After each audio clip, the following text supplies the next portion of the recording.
Hi guys, Gon here. Today we're reviewing Deorum, Knights of Nibiru. I'm bringing back the reviews, and the person who made this is Joshua Ariwasha. I'm sorry if I just butchered that name, I'm not too good at names. But his Twitter will be down below, so you guys can go follow him and show him some love.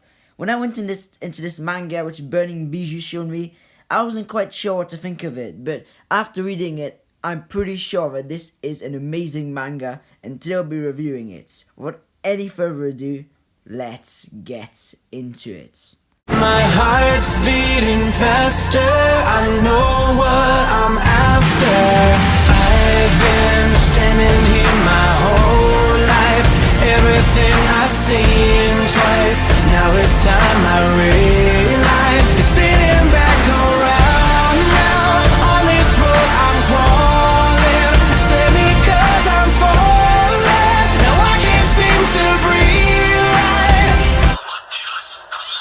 So getting on to the review, Burning Bijou told me about this manga. I went over on Twitter, I checked the guy who made it out, and I was actually really surprised. I started reading the first chapter of this manga, and it honestly surprised me. I was expecting it to be good, but it absolutely blew my expectations.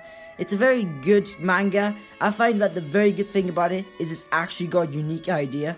As of all the other mangas being created right now, one way to describe it is that it's a sort of World War III and medieval style kind of mixed together, and the basic plot is that two brothers are trying to escape this war, but obviously they get caught up in it, and it's a very entertaining story.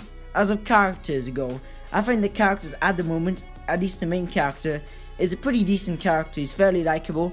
I find that the characters are just going to get better over time, as this is just the first chapter, so we haven't had much character development, and all the background characters are kind of blunt and uninteresting, but it's there for the atmosphere.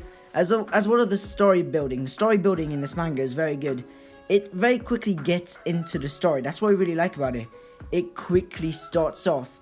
Well, from one of the first few panels, you get to see the war going on. You get to see dead people everywhere, and it really sets the tone for what is actually a decent manga. And that's what's so good about it, is I get straight to the point. Sage and his brother Velkin immediately try to escape in a prison break type style, and they get ambushed, they get attacked out of nowhere, and on this flying ship there is this kind of mecha knight looking person with some kind of weird eye who comes out and ambushes them.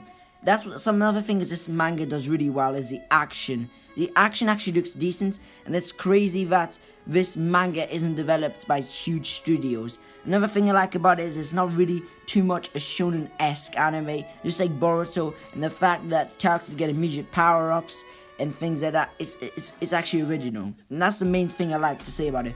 It's original, and the only down parts I've got, my cons on this manga is, first of all, this manga, I know this is not what sometimes people expect, but I'd actually say maybe have a bit more talking in the manga to really explain everything. Although now it's just the first chapter, and later on in the chapter it does get better. I get it, that was a good first start. I'm just saying continue what he did in the second part, because if that had it in the first part, that would just be perfect.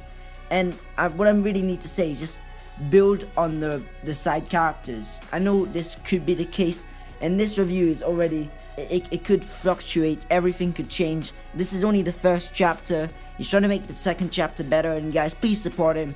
His manga will be in the link down below, and yeah, so does Twitter be. But yeah, overall, what are my concluding thoughts about this manga? First of all, I like to say it's got style, it's got a good idea. The main thing is that it's got huge potential. He could turn this manga into something really quite special, possibly even an anime. And if I had to give this manga a rating out of this chapter, I'd give it an 8 out of 10, as it does really well in the world building. The only thing it just really needs to do is that it needs to grasp your love and connection with characters more. The main character, Sage, is very likable. I really like his character. His character seems pretty straightforward. You just need to get people backstories and some stuff like that.